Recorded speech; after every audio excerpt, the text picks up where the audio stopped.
반갑습니다. 우리가 지난 시간까지 이 마음의 내포와 외연을 통해서 진리와 성품, 정신, 그리고 마음이 어떠한 관계가 있는지, 각각의 특성은 무엇인지, 그리고 또 어떻게 발현되는가 하는 그런 내용에 대해서 함께 공부하는 시간을 가졌습니다. 오늘은 제3장 이 마음의 내포와 외연에 대한 그 세 번째 시간이 되겠는데요. 마음과 인과, 마음과 업과 윤회, 그리고 마음과 진급과 강급의 내용을 함께 간추려서 공부해 보도록 하겠습니다. 석가모니 부처님께서는 35세 되시던 해에 붓다가야 지방의 보리수 아래에서 깨달음을 얻으시고 이후 7일간 12연기에 대한 법을 달관하셨다고 합니다. 그 깨달음의 기쁨이 너무 커서 한동안 그 안에서 홀로 기쁨을 누리셨는데, 이 법이 너무나 오묘해서 중생들에게 설하여 준들 이해할 사람이 있을까, 그런 생각이 드셔서 홀로 열반에 드시려는 생각을 하셨대요. 그런데 깊은 삼昧경제에서 이 생에 나온 그 인연들을 찬찬히 이렇게 살펴보니까 그래도 그때 함께 수행했던 그 5비구에게 설해봐야 되겠다 하는 그런 이제 자비심을 이제 일으켜셔가지고 그 5명의 함께 그 고행을 했던 그 수행자들을 찾아가기로 마음을 정하십니다. 그래서 지도상으로는 이게 그 구글맵을 찾아보니까 한 250km 되더라고요. 250km 되는 거리인데, 그게 그러니까 이제 마일로 하면 한 150마일 되죠. 근데 옛날에는 그 지도상에 보이는 게 이제 최단거리고, 근데 그대로 갈 수는 없잖아요. 사람이 이렇게 길을 따라서 가야 되니까, 험한 길로는 갈 수가 없으니까. 그래서 그런 길로 이렇게 계산을 해보면 한 350km 정도 된다고 그래요. 거의 서울, 부산에 좀까지는 안 되지만 꽤 멀죠, 그죠? 350km 정도 되는 거리는. 그 거리를 7일 넘게 걸려서 이제 걸어가서 찾아가서 그들 만나게 됩니다. 부처님께서 손수 찾아가신 거죠. 그렇게 찾아간 곳이 바로 어디죠? 혹시 아세요? 녹야원이라고 그럽니다. 정전에 우리 의도요목에도 나오죠. 세종께서 이제 녹야원에서 발자해에 이르기까지 그 중간에 한 법도 설한 바가 없노라 하셨다는데, 그 녹야원이 최초 이제 초전 법륜지라고 해서 처음으로 그 법을 설한 그곳이에요. 녹야원. 그 이제 인도 말로는 사르나트라는 이제 지방입니다. 그곳에서 그 5명의 수행자를 만나는데, 그 이제 그 5 수행자 중에 이제 그 교진녀라는 수행자를 비롯한 나머지 이제 5명의 수행자들이 이 가르침을 듣고는 너무나 그 큰 가르침에 지혜의 눈이 확 열리게 되어서 바로 그 자리에서 이제 아라한과를 이제 얻고, 큰 이제 대각을 이제 얻었다는 거죠. 얻고 이제 비구가 이제 되었다고 그래요. 그래서 이 5명의 비구, 오비구라고 그럽니다. 이 오비구와 더불어서 최초의 승단을 이루게 됩니다. 그때 부처님께서 설하신 그 법의 내용이 무엇인지 혹시 아십니까?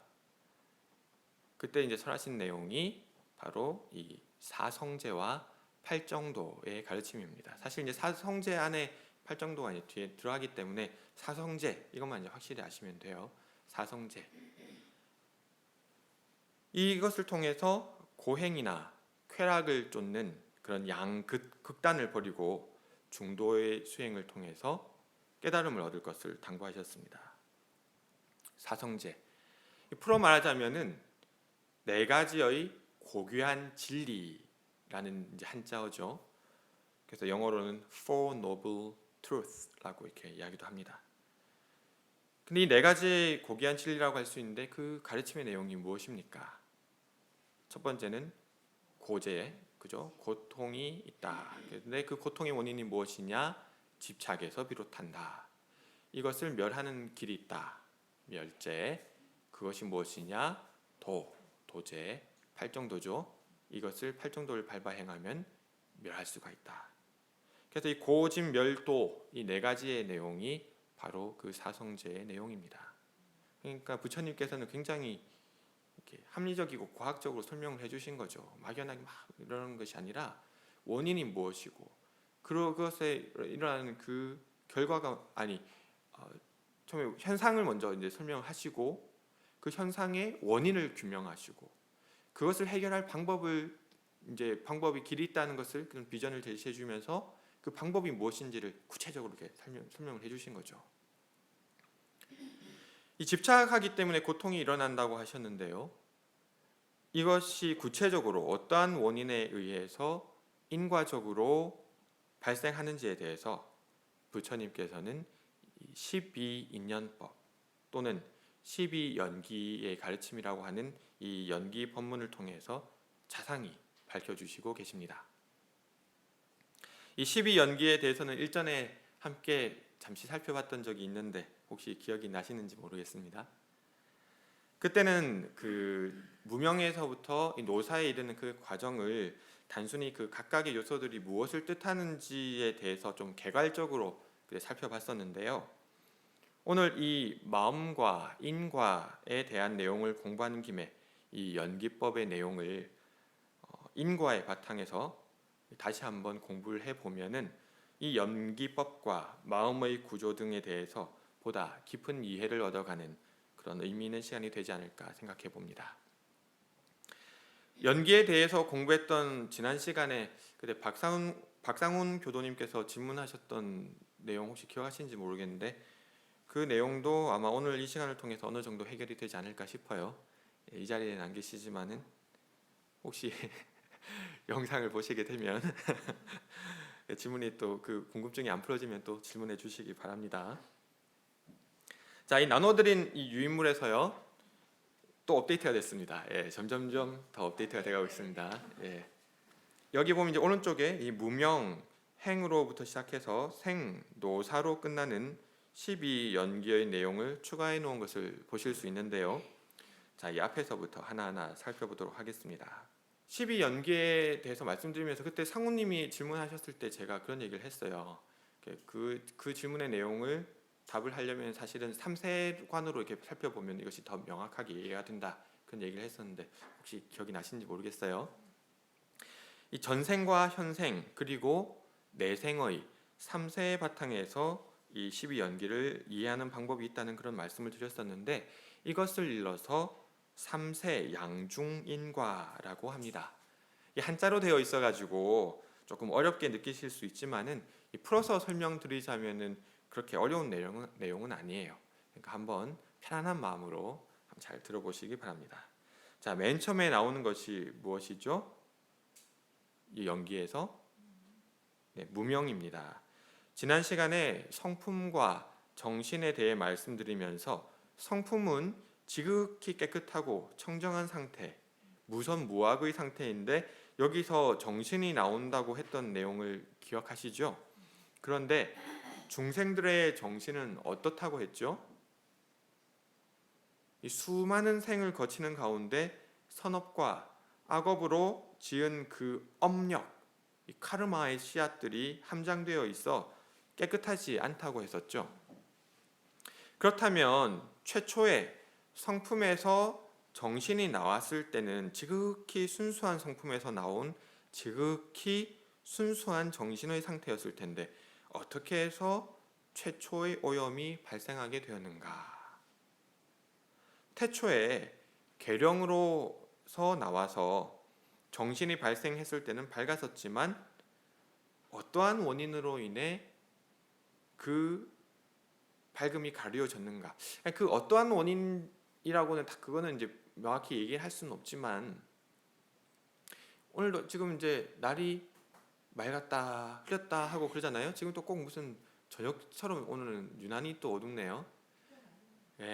이것이 이렇게 시절 인연을 따라서 이것이 이렇게 태는 그대로 있는데 가리워지기도 하고 또 밝아지기도 하고 하거든요. 그런데 이것이 이제 가리워진 상태를 이제 무명이라고 그래요. 밝음이 없는 상태. 그러니까 어떤 원인이 되었든 간에 이것이 이제 가려워진 그 상태에서 거기서 행이 나오게 됨에 따라서 이것이 이제 씨앗이 되었다. 이렇게 얘기를 해주시고 계십니다. 그래서 이 무명의 상태에서 행이 나오게 됨에 따라서 그 최초의 이제 번뇌의 씨앗이 나오게 되었는데, 이제 이것을 이렇게 얘기하면 조금 약간 좀 사실 추상적이잖아요. 이 그림이 잘 안 그려지고.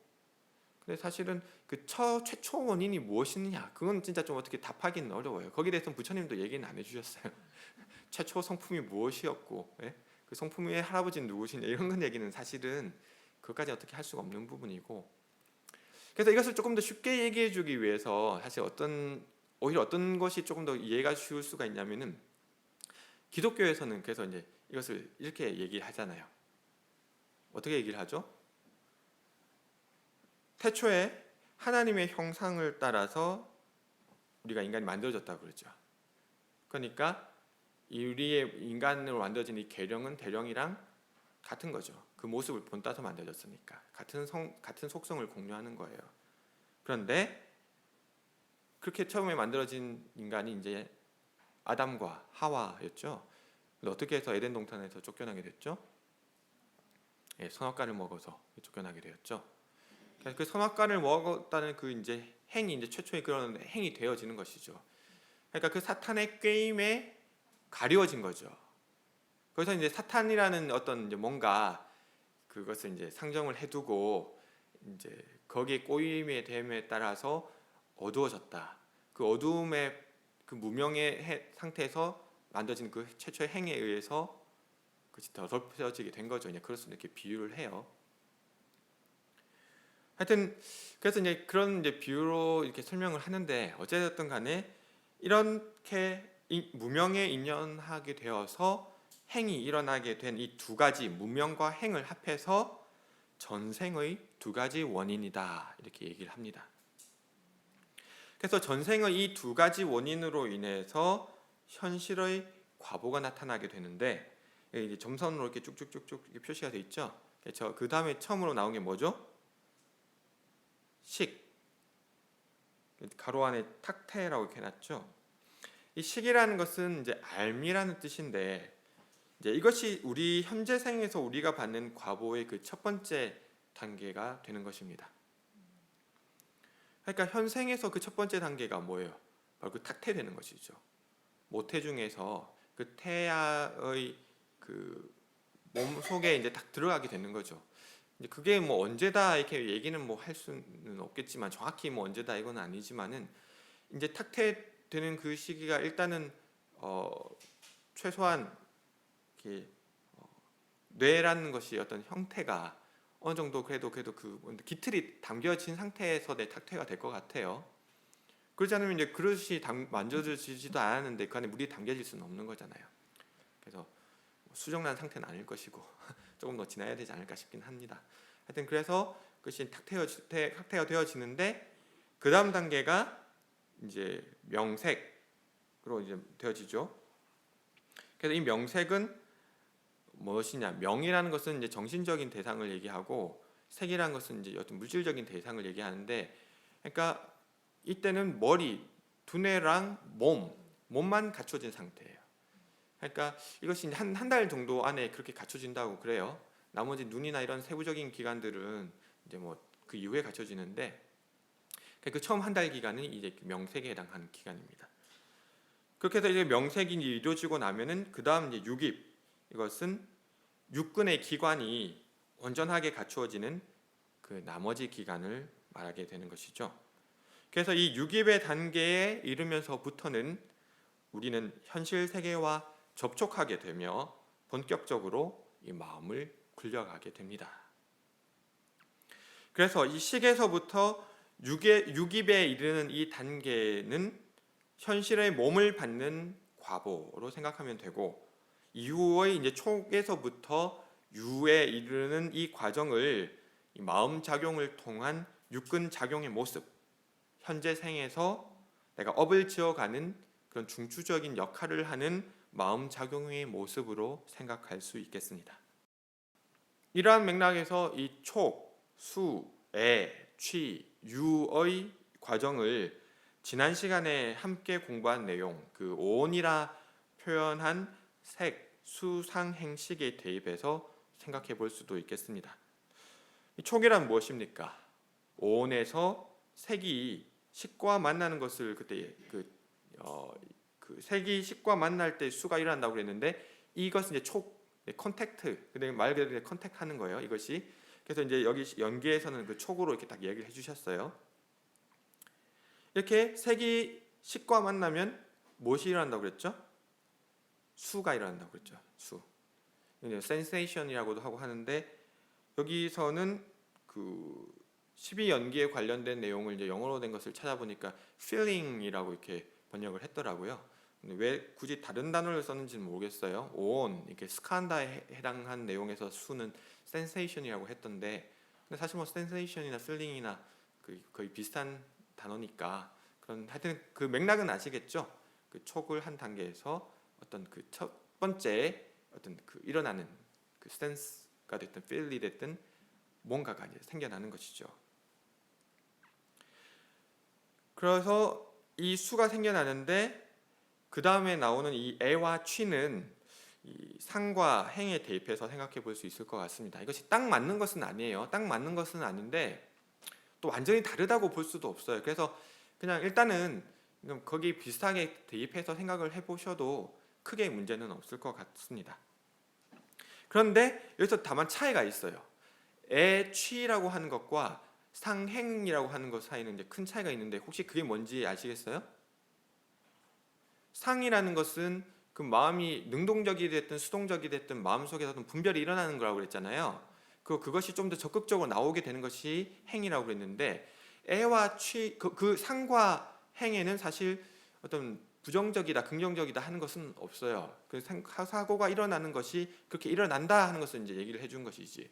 그런데 취라고 했을 때는 이것은 딱 부정적인 요소예요.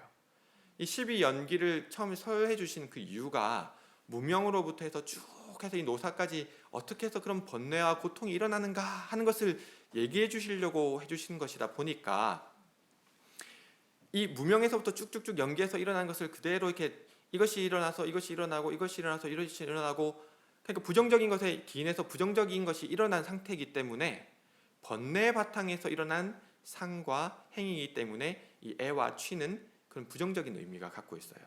그래서 이 애라는 것은 뭐라고 그랬죠? 갈애, craving 하는 굉장히 그 갈증이 나는 그런 상태에서 이렇게 막 원하는 것이죠. 그것이 이렇게 올바른 상태는 아닌 거예요.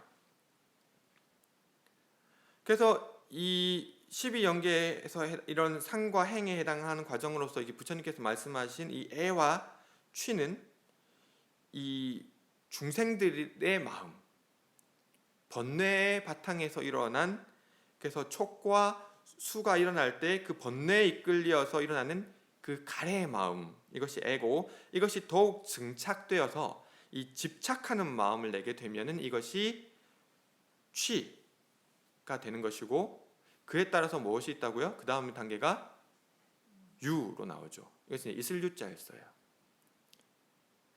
그렇게 나오게 되는 유니까 이것은 긍정적인 것이겠어요? 부정적인 것이겠어요? 부정적인 것이죠. 부정적인 그런 업력으로서 그 업력이 있다는 것이죠. 유라 있다는 것은 무엇이 있게 되느냐? 이에 따라서 어떤 그런 카르마, 업력이 있게 된다. 아시겠죠? 애와 취가 있게 되고 그에 따라서 유 있게 된다. 무엇이? 업력이 있게 된다. 이 업력이 어디에 저장이 된다고요? 혹시 여기 그 그림에서 기억나세요? 어디에 저장된다고 했는지? 예, 7식과 8식에 저장이 돼요. 7식에 저장되는 것은 이제 현실상에서의 이제 기억인 것이고, 이것이 좀 더 넘치게 되면은 8식에로 이렇게 8식에까지 넘어가게 되는 거예요. 예.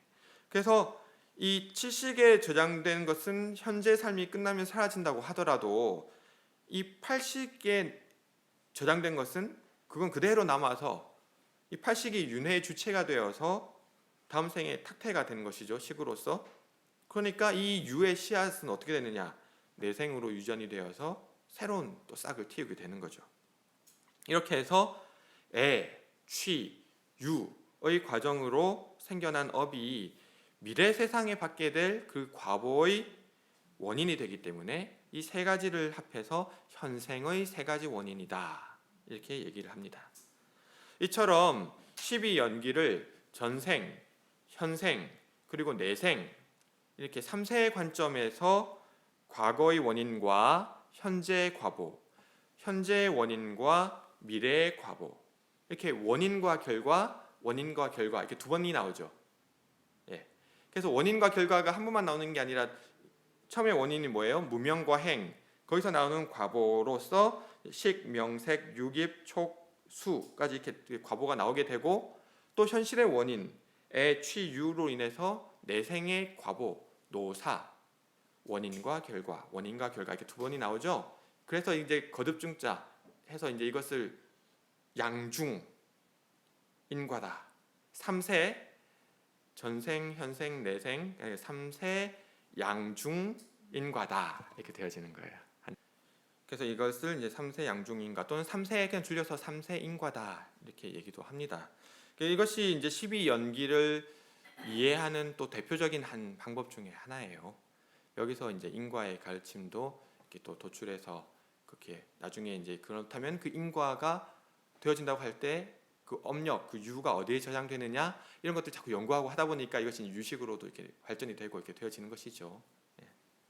3세의 양중 인과를 통해서 바라보니까 어떻습니까? 이렇게 과거로부터 현재 그리고 미래의 모습을 이어가는 이런 인과의 구조가 조금 머릿속에 좀 그려지십니까? 이 상대성 이론이나 기타 복잡한 많은 이론들이 있죠. 그런데 내가 그걸 모른다고 해서 그런 이치가 존재하지 않는 것은 아니죠. 그죠? 이러한 이론에 대해서 확실히 알게 되면 어떻습니까? 그로부터 수많은 문명의 이기를 만들어내기도 하죠. 인과의 가르침도 마찬가지입니다. 내가 알지 못한다고 해서 그 진리가 존재하지 않는 것은 아니죠. 과거로부터 수많은 부처님들과 또 큰 성자들께서 이 진리를 깨달아서 그로 인해 이 마음의 자유를 얻고 또 한량없는 복과 지혜를 장만해 오시지 않으셨습니까?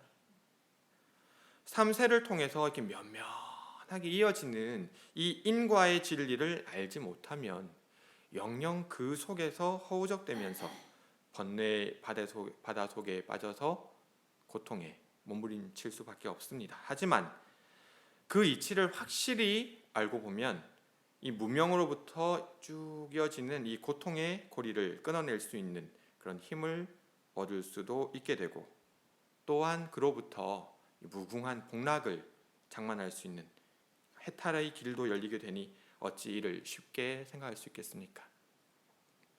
이 국영수도 중요하지만 이 인과의 이치를 공부하고 실천하는 것은 정말 더욱 중요한 일이 되는 것이며, 이 인과의 그 중심에 바로 우리의 마음작용이 있다, 마음이 있다고 할 수 있는 것입니다.